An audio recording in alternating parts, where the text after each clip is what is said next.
Le grand dialogue. Le grand dialogue, l'émission de débat du studio Tamani sur votre radio. Le grand dialogue.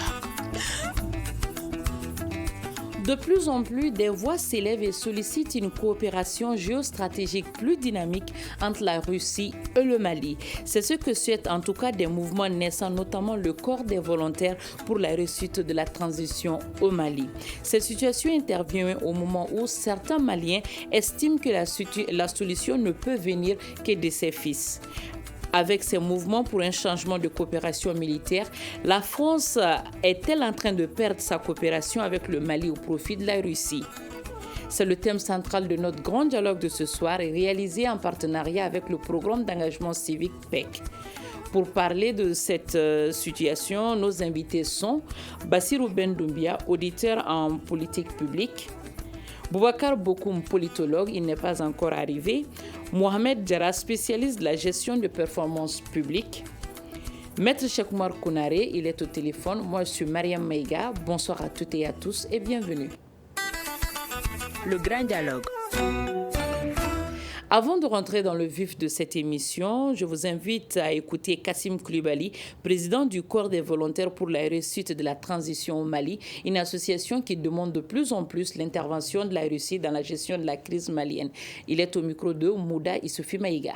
Nous, en tant que corps des volontaires pour la réussite de la transition au Mali, qui existant depuis janvier, nous avons mené des réflexions. Nous avons abouti à la conviction qu'il y a 4 refondations qu'il faut faire au Mali. La refondation économique, la refondation diplomatique et la refondation écologique. Alors donc, c'est dans cette réflexion-là que nous avons vu qu'il y a un groupe de pays que nous appelons les BRICS. Les BRICS qu'on appelle Brésil, Russie, Inde, Chine et Afrique du Sud. Donc, ils constituent un nouveau pôle qui balance, n'est-ce pas, le pôle des autres regroupements des pays occidentaux qui appuient vraiment la coopération internationale. Alors donc, quand la situation du Mali est assez désastreuse, calamiteuse ici, nous estimons qu'en matière militaire, en matière de défense et de sécurité, la Russie aujourd'hui se positionne comme le pays dans le cadre de la géostratégie, de la géodéfense internationale, comme les porteurs vraiment de sens, le porteur de relève, n'est-ce pas, pour cette lutte contre le terrorisme et le djihadisme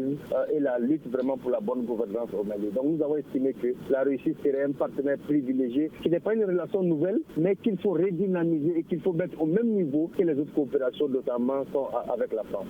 Nous estimons qu'aujourd'hui, la France, l'Union européenne ou Barkhane pourrait se sentir heureuse parce qu'elle est ici sur le territoire malien depuis environ 9 ans. Il n'y a pas les résultats escomptés et nous sommes tous d'accord, que ce soit le Mali, la France ou les pays du G5 Sahel, qu'il n'y a pas les résultats escomptés parce que nous ne pourrions pas continuer. Donc je pense que ce sera peut-être un grand soulagement pour la France, pour avoir d'autres partenaires pour soulager un peu ses finances publiques à elle-même, mais aussi aider à atteindre les résultats qu'il faut, c'est-à-dire éradiquer le djihadisme et permettre au Mali de recouvrer sa stabilité et son intégrité territoriale et de pouvoir accélérer, amorcer son développement économique et social durable. Nous pensons qu'il n'y a pas de conflit possible. Le Mali est un État souverain. Le Mali doit connaître ses intérêts stratégiques et ses besoins tactiques. Et pour le temps, je pense que nous sommes assez instruits et informés et comprenons comment le monde fonctionne. Nous devons défendre nos intérêts stratégiques et faire en sorte que la coopération internationale puisse être à notre assistance avec toutes les nations qui ont la capacité technique, technologique, stratégique, diplomatique, économique, financière d'accompagner le Mali. Donc ça veut dire que toutes les forces étrangères qui sont présentes sur le territoire malien, y compris les nôtres, ont failli dans la gestion des différentes crises que le Mali a connues. C'est pourquoi vous êtes tourné vers la Russie, n'est-ce pas? Alors, nous ne disons pas qu'il y a une faillite, c'est parce que s'il y a une faillite, ça veut dire qu'il y a le chaos général. Je pense qu'il y a des progrès qui se font de plus en plus. Les forces armées et les défenses de sécurité du Mali sont en train de monter en puissance. Il y a des progrès qui se font au jour le jour. Mais nous estimons que peut-être que ces progrès ne sont pas assez accélérés. Vu vraiment les défis et les enjeux qu'il y a par rapport à la paix et la sécurité au Mali, nous estimons que l'arrivée ou le renforcement de la coopération bilatérale, n'est-ce pas, intense du côté militaire et de la défense de la sécurité avec la Russie pourrait accélérer vraiment la lutte contre le terrorisme, contre le djihadisme, et qui est une volonté de toute la communauté internationale.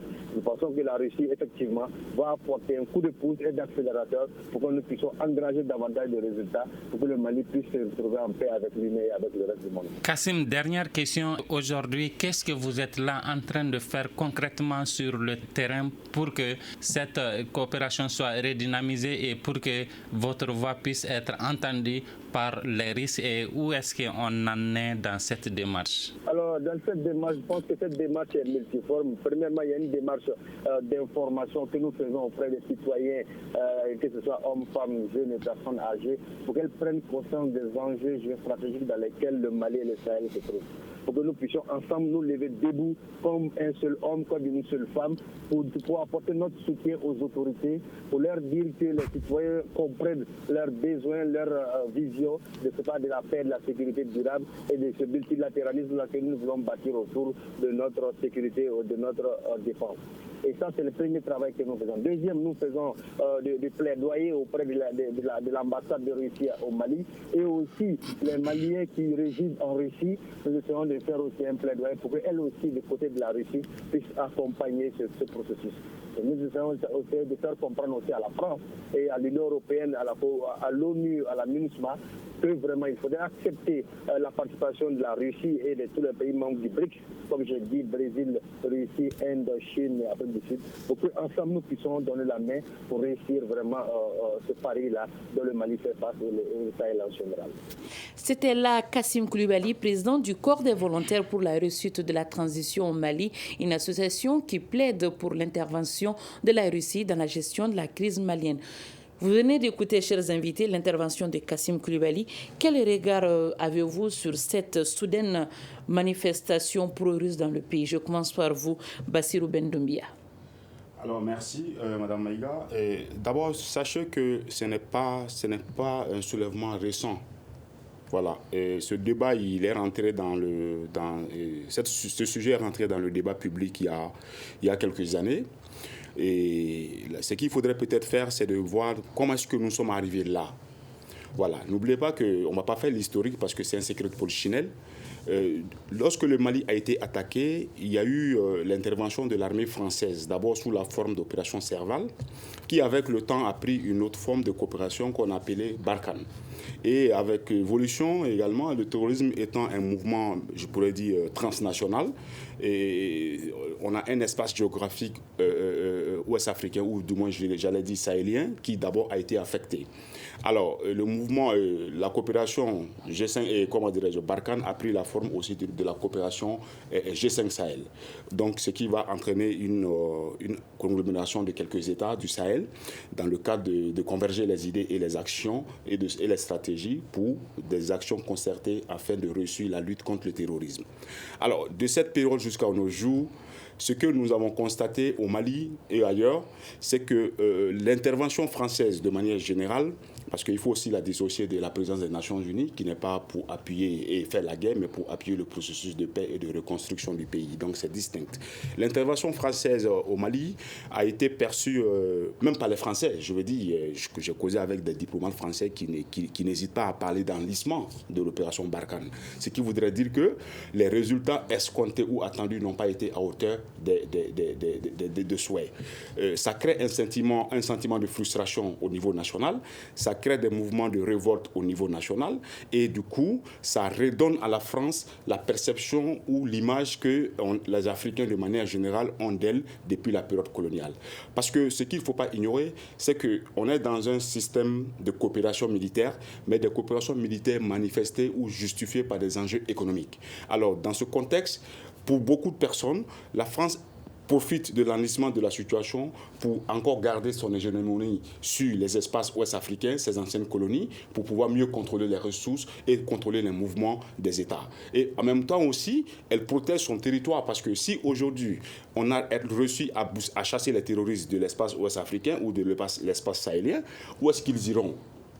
Voici la question principale que certains aussi se posent. À défaut d'aller dans d'autres contrées, parce que les terroristes, généralement, c'est des personnes qui maîtrisent mieux le Sahel, à défaut d'aller dans les zones forestières qu'ils ne maîtrisent pas, ils vont se diriger peut-être vers les pays occidentaux ou vers le Maghreb. Le Maghreb qui se trouve à quelques kilomètres de l'Europe. Donc, pour beaucoup d'analystes ou pour beaucoup d'observateurs, l'enlisement de la crise française ou de l'intervention française dans la lutte contre le djihadisme ou le terrorisme est justifié par ces considérations-là. Mais ce qu'on peut dire de manière générale, c'est que ce n'est pas un sentiment purement malien. Il est presque africain, parce que partout où il est question de la France, on voit sa responsabilité historique. On voit une mainmise sur les États, une manière de contrôler les richesses du pays, une manière de maintenir sa domination ou son impérialisme sur nos économies. Et c'est ce qui est généralement fâcheux et qui crée des sentiments parfois de révolte, de développement du nationalisme et de protection des intérêts nationaux. Et cela peut être... Ça peut entraîner d'autres événements jusqu'à aller à l'extrême xénophobie contre les intérêts français présents sur nos terres. On l'a vu ailleurs en Afrique. Pour Bassirou Ben Doumbia, cette demande n'est pas actuelle. C'est une demande qui est déjà exprimée par la population il y a fort longtemps. Mohamed Diarra, est-ce que cette demande de la population, vu que nous avons assisté à des manifestations, surtout devant l'ambassade de la Russie, doit être prise en compte par les autorités de la transition? Merci déjà Mariam. Oui, effectivement, la demande en question, par rapport justement à la sollicitation de la Russie pour une intervention militaire, elle doit être prise au sérieux. Elle doit être considérée par les responsables actuels, et je vais faire allusion aux autorités politiques du moment. Mais au-delà des explications avancées par M. Doumbouya, moi j'ai juste envie de dire qu'il faut que l'on commence par situer les responsabilités par rapport justement à ce que notre pays est en train de vivre comme situation. C'est très important. Par rapport à la gestion politique, personnellement, j'ai horreur de deux choses. Le mensonge et le cafouillage. Et nous, depuis un certain moment, en fait, on a l'impression que le paysage politique du Mali, son apanage, c'est ces deux pratiques-là. Ça ne dit pas tout le temps la vérité et il y a énormément de tâtonnements. La mauvaise gouvernance qui est pointée du doigt, et ce depuis l'avènement de la démocratie, a eu des répercussions très néfastes sur le fonctionnement de l'institution militaire. Donc aujourd'hui, c'est chaos en grande partie. En fait, ça s'explique par le fait que nous-mêmes, les Maliens, et nous ne sommes pas dans une dynamique, justement, de nous assumer et de prendre à bras le corps les problématiques du moment. D'ailleurs, j'estime qu'il y a beaucoup de gens, y compris certains responsables politiques, qui n'évaluent pas, justement, la gravité de la situation. Et cela se justifie par les événements récents des 24 et 25 mai, voilà, qui en réalité s'apparente à un coup d'État dans un coup d'État, donc qui complexifie la situation davantage. Donc juste pour dire que moi, avant d'entrer dans les détails par rapport justement à la sollicitation de la Russie, il faut que les uns et les autres comprennent que nous sommes les premiers responsables par rapport à ce qui nous arrive. Alors, au-delà de ça, au fait, par rapport à la présence de la France ici, c'est une analyse assez complexe à faire. Pourquoi ? Parce que c'est la question de l'efficacité de la présence de la France, effectivement, qui doit être analysée. C'est très important. Et en matière de coopération, ça fait des années que le Mali évolue avec la France, et ce, dans plusieurs domaines. Mais il faut dire que depuis le début de l'opération Serval, le volet de défense en matière de coopération est beaucoup décrié. Pourquoi ? Parce que après une intervention d'une dizaine d'années environ, on a l'impression que la situation sécuritaire du Mali s'aggrave au jour le jour. Et je me rappelle bien, il y a de cela juste une année, j'ai partagé un petit cadre d'échange avec M. Mayer, l'ambassadeur de la France ici à Bamako, et il me dit, mais Mohamed, qu'est-ce qu'on peut faire pour le Mali. On est décrié, les gens pensent que nous ne sommes pas en train de faire des efforts. J'ai dit, le problème, pour moi, en fait, se trouve dans la communication. Il faut beaucoup communiquer. Communiquer sur le contenu de ce que vous êtes en train de faire comme mission, c'est important. Et communiquer également sur les résultats de ces missions. Premier aspect. Deuxième aspect, il faudra faire plus. C'est vrai, la France est en train de faire énormément d'efforts. Ce n'est pas évident de lutter contre les terroristes, qui plus est dans le Grand Sahara.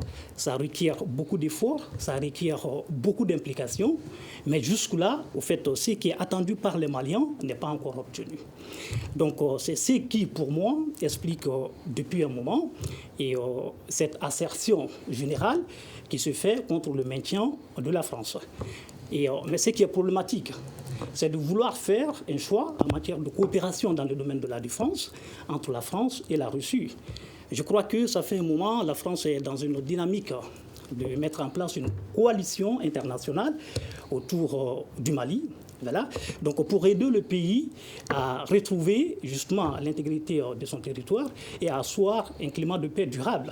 Donc je vois très mal cette même phrase, France, je vais dire, refuser justement que les autorités maliennes tendent la main à la Russie. Donc je pense qu'il faut créer une synergie d'ensemble et je reste aussi convaincu que la Russie pourrait contribuer à hauteur de souhait, justement à la stabilisation et à la mise en place d'un climat de paix et de sécurité au Mali. Maître Cheikh Oumar Konaré, vous êtes au téléphone. Une coopération géostratégique avec la Russie est-elle une bonne option pour le Mali actuellement? Je vous remercie. En réalité, il faut se garder des passions. Et il faut se garder de gouverner selon l'humeur de la foule. Tant qu'on fait ça, on n'avancera à rien. Depuis 8 ans, les forces françaises sont au Mali. Et le constat est que malgré leur bonne volonté supposée, ces forces n'ont pas pu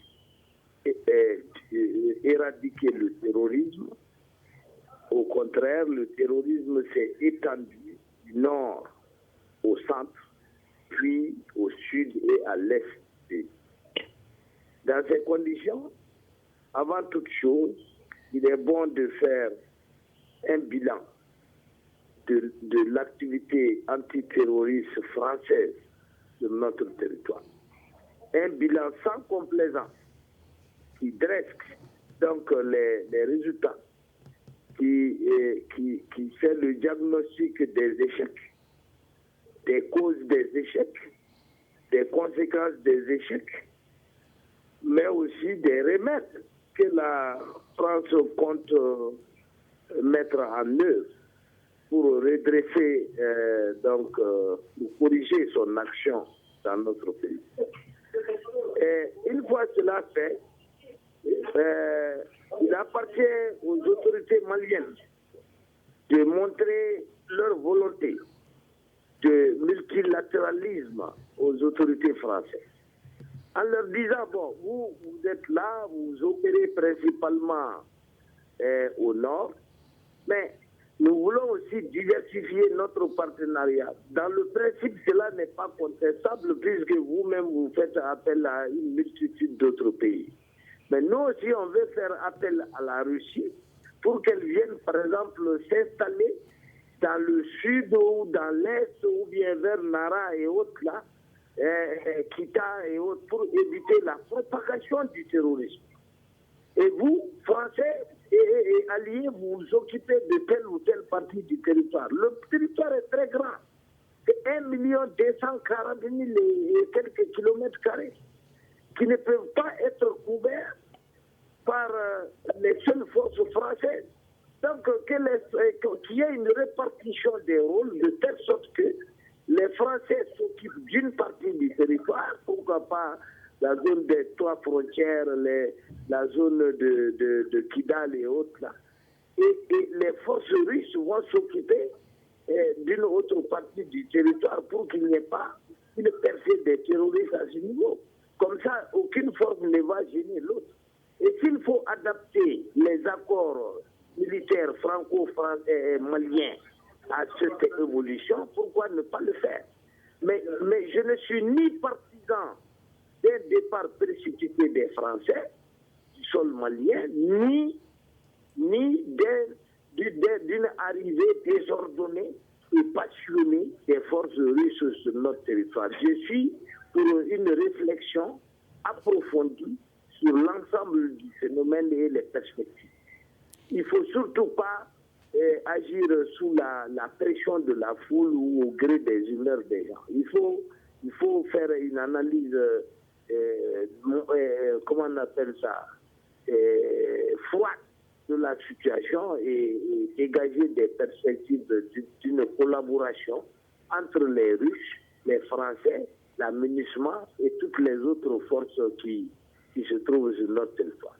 Alors, pour Cheikhmar Konaré, le territoire est assez vaste, que les forces russes peuvent bien être présentes au Mali. Les réalités du terrain, alors, sont-elles propices aujourd'hui pour un changement dans la gestion de la crise malienne, Bassirou? Alors, si on part de l'idée qu'une coopération n'est utile que lorsqu'elle apporte des avantages à chacune des parties. Alors, aujourd'hui, parlant de bilan, qu'est-ce que le Mali a gagné durant les 8 années de présence française? On peut faire le bilan ici. Je pense qu'on n'a pas besoin d'appeler des experts en stratégie ou en défense pour comprendre que ça ne va pas. Et la France, je vous dis, en âme et en conscience, moi j'ai discuté avec des diplomates français, des ex-ambassadeurs qui reconnaissent officiellement que la crise est dans une sorte, la présence française est dans une sorte d'enlissement en réalité. Donc ce qui n'est pas favorable pour la résolution du problème du terrorisme. Alors, parlant de coopération, moi, comme il a dit, je ne suis pas aussi pour le départ imminent ou immédiat des Français, mais je dirais plutôt peut-être parler de renforcement. Renforcement en ce sens que la France, elle est déjà présente, qu'on le veuille ou pas. Le Mali aussi est parti à certaines conventions sous-régionales telles que le G5 Sahel, qui regroupe une association d'États du Sahel. Alors, aujourd'hui, si la France part et que même elle s'installe dans un autre pays, le terrorisme ne sera pas tout. Le départ de la France n'entraîne pas forcément la fin du terrorisme. Tout comme l'intervention russe n'entraîne pas aussi la fin de la crise contre le terrorisme. Donc, pour moi, aller dans le sens d'un renforcement de la coopération peut être l'une des meilleures options, dans la mesure où le Mali étant parti à ses conventions régionales, la France, si elle quitte ici, elle est liée par d'autres conventions avec ces États-là. D'ailleurs, c'est là que la chose se complique, parce qu'une fois que les terroristes sont dans ces zones, leur mouvement ne peut pas être contrôlé. Nos frontières, tout le monde sait comment elles sont. C'est des frontières qui sont tracées parfois par un petit marigot ou parfois par des petites rues.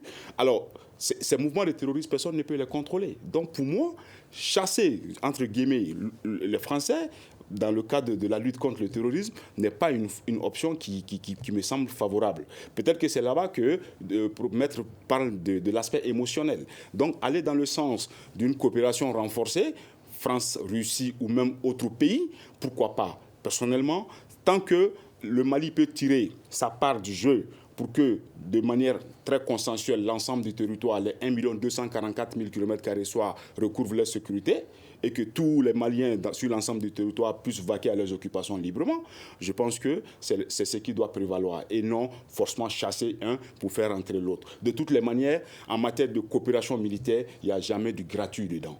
Ça, on l'a vu, le cas russe en Syrie. Et en réalité, on pense que c'est l'armée russe qui est intervenue en Syrie. Et c'est le succès de l'armée et de l'intervention russe qui justifie le maintien de Hassan, du président syrien, j'ai oublié son nom, Bachar al-Assad au pouvoir. Non, c'est une armée privée, les Wagners, qui sont intervenus en Russie et toutes les bombes larguées, toutes les munitions tirées sont facturées. Ces enjeux, qui doit les résoudre? Donc pour moi, ce qui importe aujourd'hui, c'est comment et sous quelle forme cette coopération devrait prendre corps pour que le Mali puisse s'en sortir. Alors Mohamed Diarra, en quoi cette coopération avec la Russie est bénéfique pour le Mali en son état actuel? Bon, au fait, déjà, il faut partir de la situation actuelle. Comme ça a été dit par les co-débatteurs, la présence française n'a pas forcément fait évoluer positivement la situation. Et je reste convaincu que la France aussi sait qu'elle n'est pas à même de parvenir au bout des terroristes ici au Mali. Et le terrorisme, au fait, ça crée une situation de guerre asymétrique et qui implique suffisamment d'organisation, qui implique suffisamment de moyens, à la fois sur le plan des ressources humaines que sur le plan logistique. Donc, c'est compliqué, c'est très difficile. Et nous, on n'a pas envie de s'éterniser dans cette situation conflagrationnelle, entre guillemets. Et il faut que ça évolue, et ce, le plus rapidement possible. De toutes les façons, le vrai combat, la vraie lutte contre le terrorisme, il faudra qu'on restructure notre armée et la mettre dans les conditions pour mener cette lutte et pour mener ce combat contre le terrorisme. Et il n'est pas aussi envisageable de s'inscrire dans une dynamique conjoncturelle par rapport à la présence des forces étrangères ici. Donc pour toutes ces raisons, il faille créer les conditions, et ce le plus rapidement possible, pour non seulement reconstruire notre État, mais aussi mettre l'armée dans les meilleures conditions afin qu'il puisse jouer sa partition dans cette guerre contre le terrorisme. Alors, par rapport à la question qui consiste à savoir en quoi cette présence éventuelle de la Russie pourrait être un plus. Et comme il a été dit tout de suite par Maître Konaré, au fait, la zone d'intervention, elle est assez large. Voilà. Et en dépit du nombre de militaires qui est relativement important, du nombre de militaires français, et je pense que la France n'a pas suffisamment de possibilités de couvrir le champ, voilà, du fait de son étendue. Donc la venue de la Russie pourrait faciliter le maillage du champ d'intervention, c'est très important. Et également, la Russie est réputée être relativement performante, voilà, dans la lutte contre le terrorisme, et a suffisamment d'expérience. Quand je dis je parle de son armée, suffisamment d'expérience et d'expertise pour avoir évolué, et comment dirais-je, en Syrie, comme il le disait. Donc en réalité, ça pourrait être un coup de pouce, un énorme coup de pouce, et pour venir rapidement au bout des terroristes et créer un environnement favorable à la restructuration de l'État malien. Maître Cheikh Oumar Konaré, une possible coopération avec la Russie engendrerait quoi pour le Mali? Vous savez, quand vous ne raisonnez pas sur la base du bon sens, vous compliquez tout et vous ne trouverez aucune solution à aucun problème. Et nous autres, nous sommes des avocats. Quand un client a des problèmes, il peut constituer parfois une équipe de 10 avocats. Pourquoi? Tu vas trouver qu'un avocat n'est pas très brillant, mais il est très assidu. C'est-à-dire qu'il ne rate aucune audience. Il lit tous les papiers. Il est extrêmement attentif à tout ce qui se dit dans les papiers. OK? Tu vas trouver un autre qui est intelligent, mais qui n'est pas très assidu. Tu vas trouver un autre qui est très ancien et qui connaît la plupart des juges qui interviennent dans les dossiers et ce qui peut faciliter l'évolution du dossier du client. Donc, quand tu crées, tu constitues une équipe, chacun a ses qualités, chacun a ses défauts, et c'est l'ensemble de ces qualités et défauts qui permet de faire évoluer le dossier du client. C'est la même chose. C'est-à-dire que lorsque vous faites venir la Russie au Mali, vous allez lui confier, par exemple, pour ne pas rendre sa présence trop dérangeante pour les Français, vous allez lui donner, par exemple, les régions, la sécurisation des régions de la première, des régions de Caille, les régions du district de Bamako, les régions de Kouloukoro, Sigasso et Ségou. Oui. Bon. Donc vous le dites, vous sécurisez ces zones-là. Il ne faut pas qu'un seul terroriste soit retrouvé dans ces zones. Et du coup, ça permet de stabiliser ces régions dont une partie échappe au contrôle de l'État malien. Vous savez que des terroristes se sont installés dans la forêt à Kita. Vous savez qu'il y en a à la frontière du Burkina, à la frontière de la Côte d'Ivoire. Donc la Russie va permettre de nettoyer ces zones. Maintenant, à partir de Mopti jusqu'à Gao, Tombouctou et autres, là, ça va être ça. Ces zones vont être confiées aux Français. Ils auront suffisamment de quoi s'occuper là. Ils n'auraient aucune raison de se plaindre de l'activité de la Russie au sud et à l'est du pays. Donc cette répartition du territoire entre les différentes forces peut être un facteur pour alléger le travail des uns, n'est-ce pas, et favoriser une percée contre les terroristes. De surcroît, ce que j'aimerais dire, c'est que tout ceci serait inutile si l'armée malienne elle-même ne se met pas en condition pour traquer les terroristes.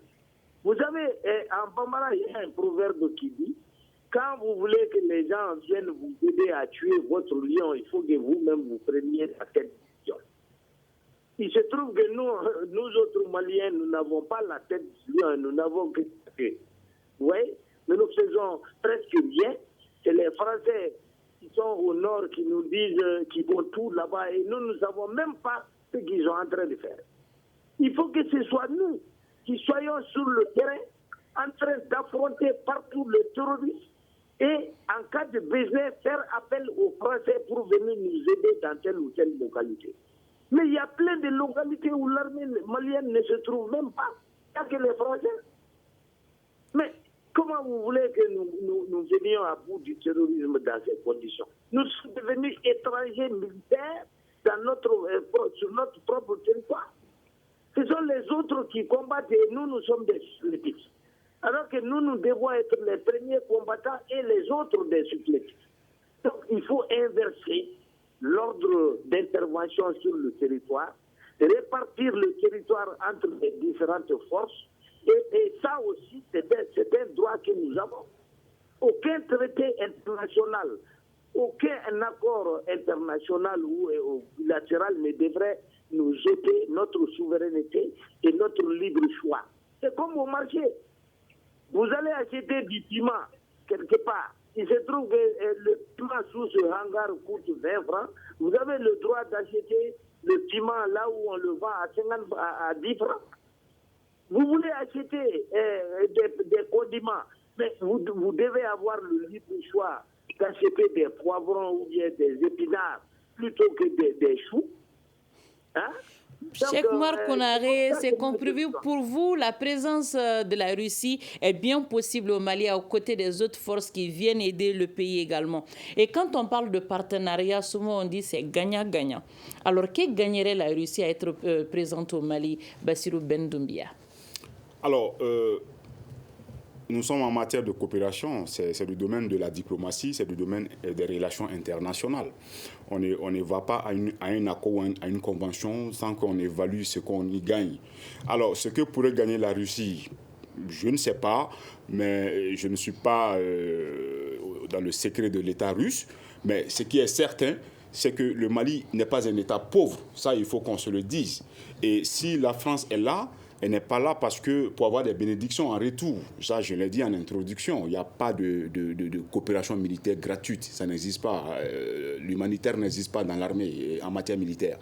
Alors, si la France est là, on suppose que c'est parce qu'elle a des intérêts économiques dans l'espace ouest africain qu'elle veut protéger. Parce que si le terrorisme se déplace d'un pays à un autre, il peut arriver que l'intérêt français soit très minime au Mali, mais qu'il soit très important dans un pays frontalier du Mali. Alors, si le mouvement terroriste se dirige vers ce pays, c'est une menace pour l'intérêt français. C'est une menace pour l'économie française. Alors, dans ce même ordre d'idée, la Russie va intervenir avec des intentions que peut-être vous et moi ne saurons pas, mais qui seront contenues dans le document de l'accord, nécessairement. Ou encore même quand elle vient, généralement, en contrepartie, elle espère obtenir quelque chose. Le jour où des opérateurs économiques russes vont s'installer au Mali dans un cas de compétition sur un marché public minier, mais celui qui nous a aidés à nous apporter la paix a un avantage préférentiel. Cela est admis en matière de coopération. Entre celui qui nous a aidés à chasser nos ennemis, par rapport à celui qui n'a pas contribué avec nous, nous avons un devoir moral à accorder plus d'intérêt à celui qui nous a aidés lorsque nous étions dans les ténèbres.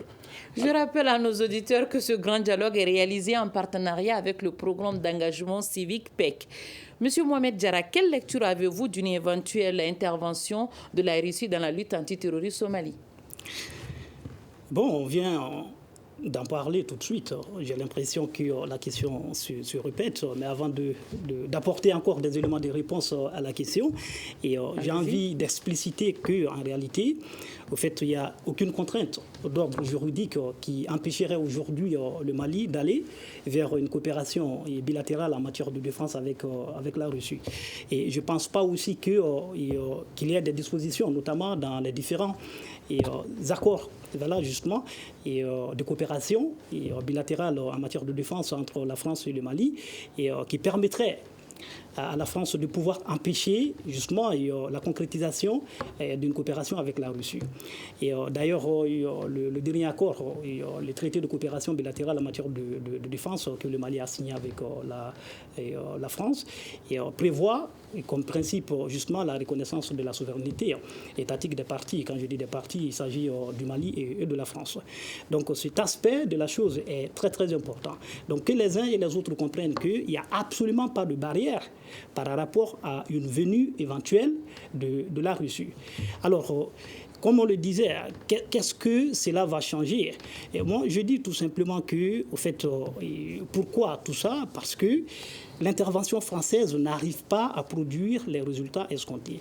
Je profite également de l'occasion pour rebondir sur un aspect, c'est l'évaluation de la présence française. Et l'accord de défense qui a été signé en 2014 prévoit un comité de suivi des opérations, des missions qui seront mises en œuvre dans le cadre justement de l'accord.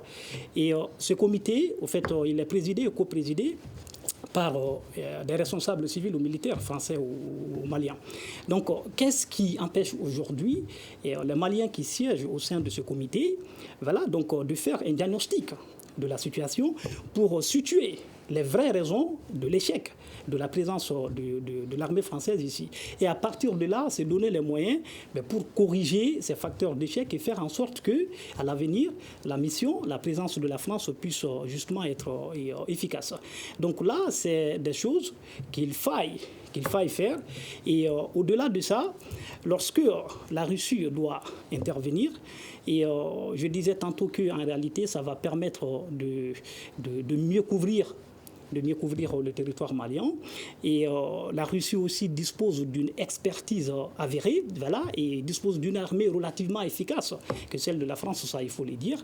Donc ça pourrait nous permettre justement d'évoluer rapidement et ce de façon positive pour sortir peu ou prou de ce bourbier. Et à partir de là, il faut que les autorités maliennes se donnent les moyens de réformer, pour ne pas dire de refonder notre armée. Parce que le vrai combat, la vraie lutte contre le terrorisme, personne ne le fera à notre place. Et j'ai envie de dire aussi qu'en réalité, au-delà de la question de performance des armées, à tous les niveaux, c'est très compliqué et ça s'inscrit dans la longue durée la lutte contre le terrorisme.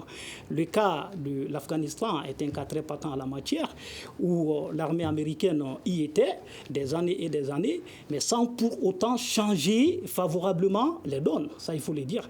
Donc il va falloir que l'on soit relativement patient, et qu'on prenne cette situation avec suffisamment de philosophie, bien réfléchir, trouver des partenaires stratégiques. La Russie en est une d'ailleurs. Au fait, ça ne sera pas une coopération nouvelle. Le Mali, aux premières heures de son indépendance, a eu à asseoir beaucoup de cadres de coopération avec la Russie. Et le premier plan de développement économique et social, d'ailleurs, du Mali a été financé en grande partie, par la Russie. Donc, ça sera une forme de redynamisation de la coopération entre le Mali et la Russie. Et si d'aventure ça doit être concrétisé, ça permettrait justement de nous aider à sortir de cette situation. Maître Cheikh Oumar Konaré, le Mali est dans une zone qu'on appelle le G5 Sahel. Comment la Russie arrivera-t-elle à conjuguer sa coopération avec le Mali sans les autres membres de cette zone du G5 Sahel? Mais je vous ai déjà dit qu'il faut répartir les territoires. Déjà, ça c'est au Mali. Vu que la lutte contre le terrorisme, c'est la France de la force Serval, c'est devenu Barkhane. Et Barkhane travaille dans les 5 pays membres du G5 Sahel. Nous affecterons à la Russie les zones que nous souhaitons en territoire malien. On n'a pas besoin de leur parler du Niger ou du Burkina ou autre. Nous leur affectons les zones que nous estimons devoir être affectées en raison de notre propre plan sécuritaire. OK? Voilà, ça, donc on va leur affecter les Bamako, Kaï, Tigasso, Kouloukoro et Ségou, ou du moins une partie de Ségou. Le reste là, les G5 et les Français n'ont qu'à s'occuper de ça. Bassirou Ben Doumbia, êtes-vous d'accord avec cette analyse que Maître Cheikh Oumar Konaré vient de faire? C'est une analyse, je l'apprécie à sa juste valeur. Mais ce que je voudrais dire, c'est que, comme il le sait, Maître Konaré, c'est un éminent juriste. Et je suis de l'école de droit. Et l'une des fonctions régaliennes de l'État, c'est la défense nationale.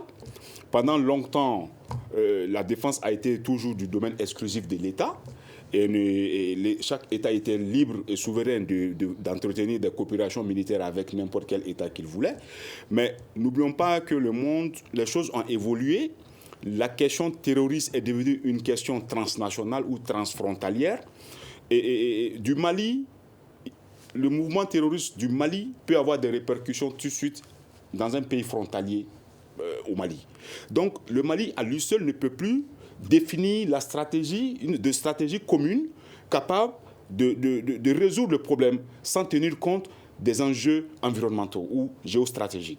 Donc ceci étant, il est assez important que ce facteur environnemental ou géostratégique ou sous-régional soit déterminant dans le choix de la politique nationale de défense que nous voulons mettre en place. Parce que si nous ne tenons pas compte de ces facteurs qui nous entourent, même si nous réussissons à moyen ou même dans l'immédiat à booster le terrorisme hors de nos territoires, ne soyons pas surpris que même dans 5 ou 10 ans, encore le problème ressurgisse. Alors nous sommes à moins de 2 minutes de la fin de cette émission. Une dernière question pour un tour de table. Au regard de tout ce que vous venez de dire, est-ce à dire que la France a échoué dans sa stratégie? Qu'est-ce qu'il faut faire maintenant, Mohamed Diarra? Je commence par vous. Oui, bon, je dirais que c'est un échec en tout cas, hein, c'est un échec la présence française pour le moment. Et voilà, un échec qui pourrait s'expliquer. Je disais tantôt qu'il faille chercher à situer les vraies raisons de cet état de fait, mais ayez à l'esprit que une guerre asymétrique, ce n'est pas facile, c'est très compliqué. Alors, qu'est-ce qu'il faut aujourd'hui en fait, rapidement, qu'est-ce qu'il faut? Il faut aujourd'hui que les Maliens se réunissent pour rapidement mettre en place un État solide qui pourrait se donner les moyens de consolider notre armée et qui pourrait prendre justement, je parle de l'armée, la relève après les forces étrangères. Maître Cheikh Oumar Konaré, que faut-il faire maintenant? Moi, je crois qu'avec la bonne volonté, tout est possible. On a du mal à vous entendre, Mamadou Bassirou Doumbia. Allez-y. Avec de la bonne volonté, on peut assurer une très bonne collaboration même entre la Russie et la France. Souvenez-vous que la Russie travaille en bonne intelligence avec la MINUSCA en Centrafrique. Merci beaucoup, Cheikh Oumar Konaré. Tout est possible, il suffit juste de doser, c'est ce que vous venez de dire, et c'est sur cette note que prend fin le grand dialogue de ce soir. Merci à nos invités, à nos téléspectateurs et auditeurs. À la présentation, c'était Mariam Maïga, nos invités Bassirou Ben Doumbia, auditeur en politique publique. Boubacar Bokoum n'a pas pu se rendre dans le studio. Mohamed Diarra, spécialiste de la gestion des performances publiques. Maître Cheikh Oumar Konaré, je suis Mariam Maïga. À la vidéo, il y avait Peting Diarra, mise en onde Mamadi Keïta. Merci à toutes et à tous et à la prochaine. Le Grand Dialogue. Sigi Kafoba. Edouani wa Makaran. Le Grand Dialogue, l'émission de débat du studio Tamani sur votre radio. Chenni Beri. Halud Mauni. Chenni Beri. Sigi Kafoba.